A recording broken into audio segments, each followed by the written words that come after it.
Yo guys, Why Football here, and today we're going to be giving a preview to England versus Czech Republic. Now, although I do live in England, I don't necessarily consider myself an England fan. I am a Turkey fan, because that's where I'm from, like ethnicity-wise. So it's kind of a weird one because being in England, right, all my mates support England. I'm the only really Turkey supporter apart from like a few others that support their home nation as well. So it's going to be a different kind of opinion, right? All the opinions you're going to get on YouTube from people in England is England fan, we want this, we want that. I'm not necessarily an England fan, but I'm going to tell you what I would do for England. It's an outside perspective. Now, the first thing I would do is I would sack Gareth Southgate. But it's the middle of the tournament, you can't do that. But the man is incompetent. There's no way he should manage England because you actually have a great squad of players, and he just can't utilise them. But when in the middle of the tournament, you can't sack a manager in the middle of a tournament. Well, you can, but like, who does that? It's the most ludicrous thing to do. So I'm going to get going with it. I've got FootHub up, and I'm going to go through some formations, like different type of formations England should do, so different type of players they should play to use their full squad because they're not utilising it properly. And yeah, so this formation up is a 3-4-3 or 3-4-2-1, but I see it more as a 5-back in defence.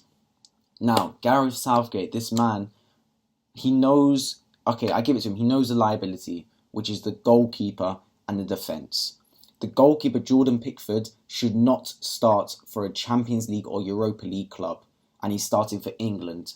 So, that is a problem. You need to cover your weaknesses, fair enough. So what he does, he plays a back four and he goes hella defensive. Hella defensive. He does not release the handbrake.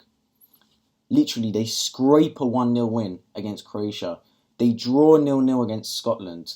They've scored 1 goal in 2 games. If you look at the attacking talent that England has, how are you only scoring 1 goal in 2 games?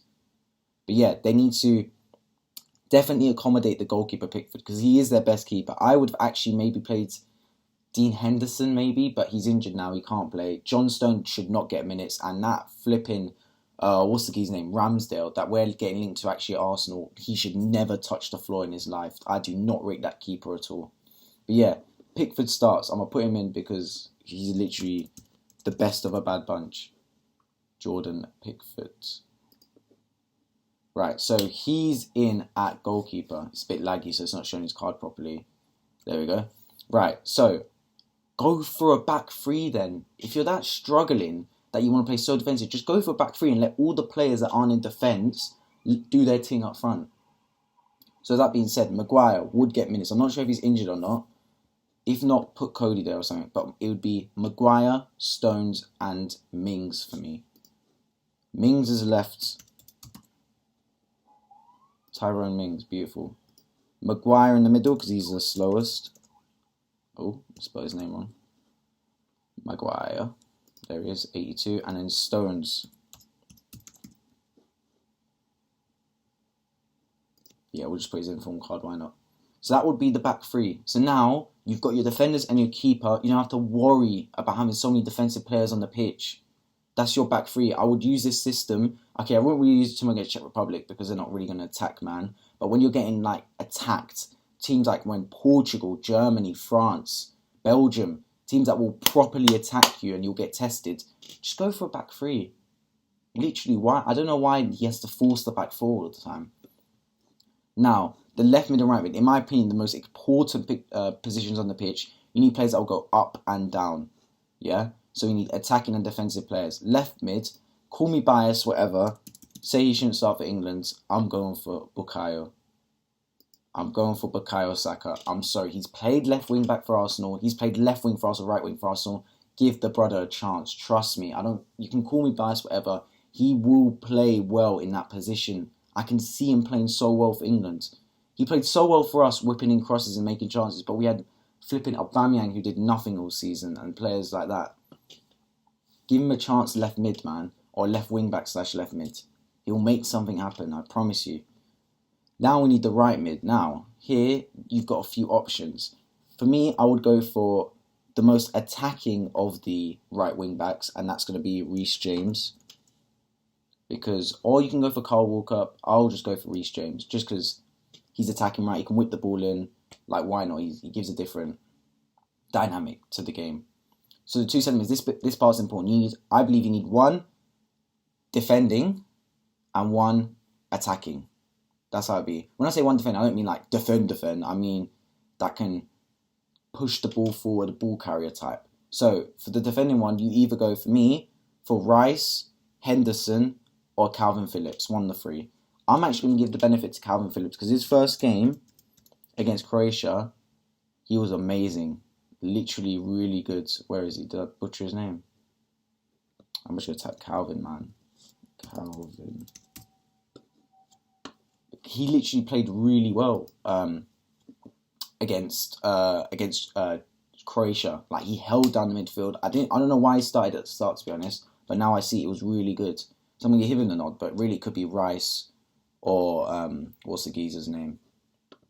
Henderson.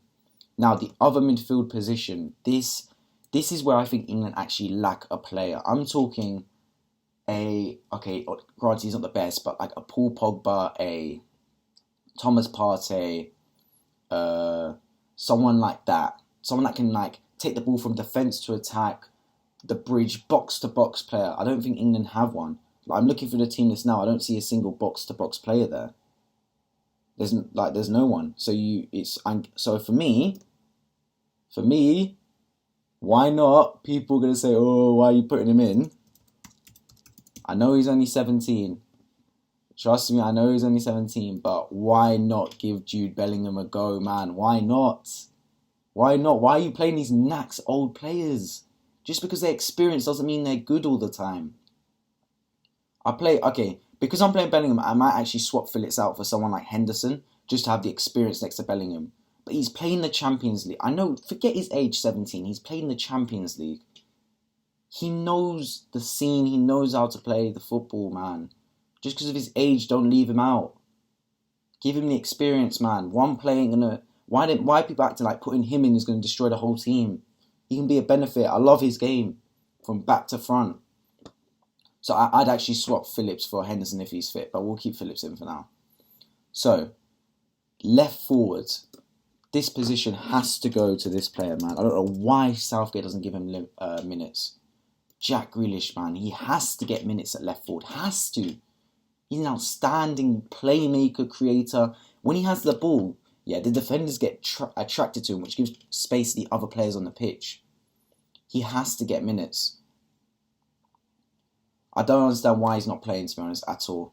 I don't know whether Southgate doesn't like his work rate going backwards, why he won't play him, but you're playing Scotland and Croatia, mate. And then today, Czech Republic. You don't need the work rate going backward as much as the work rate going forward.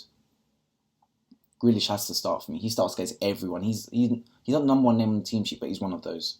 I don't care if you're playing Belgium, Croatia, Switzerland, Turkey, North Macedonia. The brother starts in the team, and that's just my opinion. The right forwards. This one's open to change for me. He's been alright so far, but I'm going to give it to Phil Foden. Just for the fact that we want players that can use that right side and cut in off that right side and make something happen. He can receive the ball and kind of drop in like Grealish does, so it becomes like a 3-4-2-1 in a way. So then those two come to like a right cam and left cam, and then we'll have the striker through the middle. Obviously, Sterling's an option. He could come off the bench. But for me, I'd give it to Foden because I see Sterling play. I know he scored in the first game, but in that second game, he didn't really do anything. He holds the touchline too much. We've got James and we've got Saka to hold the touchlines. We've got them two to whip the crosses in from deep. They're going to be going up and down all game. We need Grealish and Foden to kind of slot in a little bit, be a bit inverted. And that means one man has to lead the line. I don't care if he's off form. This man starts for England. He's their number one player. He's their captain. Harry Kane, one of the best strikers in world football, and you're getting that from an Arsenal fan. I don't care what form he's in. This man starts for England. If you want goals, you start Harry Kane. He will make something happen. Even if he doesn't score, the name he has now, the defenders fear him. They automatically, subconsciously put more energy towards Harry Kane, which gives more space to the other players. I'm not being funny. If you see Dominic Calvert-Lewin up front, the defenders are less likely to give attention to him as much. Obviously, that could work in Calvert-Lewin's benefit, but also it means that the defenders are less swayed towards his movement than they would Harry Kane. If Harry Kane makes a run, you'll probably see 2 defenders move to him. Now, obviously, 2-1, the maths doesn't add up, so there must be space in the rest of the box for other players.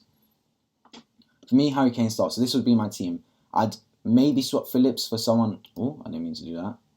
Yeah, exit him out. I'd swap Phillips for someone like Henderson, just to have a bit of kind of steel experience. But that would be my England team when if he wants to go for a defensive lineup. Obviously, he can go for a more attacking team, a fullback, which I've seen him do. And in that, I wouldn't make major changes with his fullback. I would just include Grealish. I would drop someone like Sterling. And yeah, I'd love to see him go for a more young attacking team. Like, this team has balance, right? Now, put in the comments what you think of this team and what you would do as in England's team. But for me, this team has balance. You have the defenders. Obviously, defence is the weak point of England. So you just quantity, right? You haven't got the quality, so you big up the quantity. And you just go man. Get as many men as you can back there. You got the goalkeeper, you got the 3 Mings, Maguire, Stones, and you've got Henderson to cover. Then you've got Saka and James, who will be the link man going from back to forward. I like this team for England. I really do. I really like this team. Obviously, Maguire ain't fit. You can go for someone like Cody. Henderson ain't fit. You can go for someone like Rice or Phillips. But other than that, I'm liking it. I really do like this team. Obviously, James, you can go for someone like Trippier instead. I would have loved Alexander-Arnold, but he's not fit, so it is what it is. But yeah, that's literally my preview for England and Czech Republic and what I think they should do for the rest of the tournament. Maybe the 3-back against Czech Republic is a bit of an L, but why not try it? You've got enough players on the pitch to score anyway. You can change it at half time. This is the system I would use for England going forward in the knockout stages. Because if they do win against Czech Republic, they're probably going to get Portugal, France, or Germany, which will be a tough game, a very tough game. But if they get through that, who knows where England can end up? Who knows? They might win the whole thing. Yeah, that's been Why Football. That's going to cap it off. Thank you everyone for watching and tuning into this video. Please leave your comments below how you would set up England and what you thought of my setup. And please like and subscribe if you enjoy. Take care.